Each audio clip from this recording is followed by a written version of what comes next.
আমি দেখতে পাচ্ছি মাঠের পশ্চিম পাশে সবাই দাঁড়িয়ে রয়েছে, এভাবে দাঁড়িয়ে থাকলে হবে না, সবাইকে কাজ করতে হবে। সুতরাং সবাই নড়াচড়া করে মাঠ ফাঁকা করে দেওয়ার জন্য অনুরোধ করা হলো। মাঠ ফাঁকা করে দাও, মাঠ ফাঁকা করে সবাই একটি ভাবে মাঠ ফাঁকা করে দাও।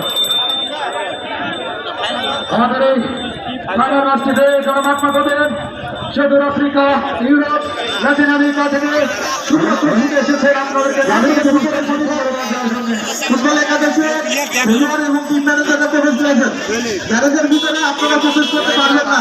ভাইয়া দয়া করে আপনারা গ্যারেজ থেকে বাইরে এসে আপনাদের নির্দিষ্ট জায়গায় এসে আপনাদের কাজ করতে পারবেন। মহিলা কারিগর করা ফুটবল একাদশে টিম ম্যানেজারের প্রতি দৃষ্টি আকর্ষণ করে বলছি, ভাই আপনার গ্যারেজের ভিতরে প্রবেশ করতে পারবেন না।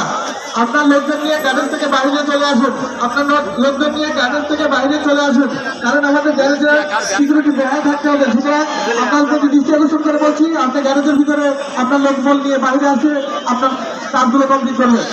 যারা মাঠে অযথা ঘোরাফেরা করছে এই মাত্র আমার হাতে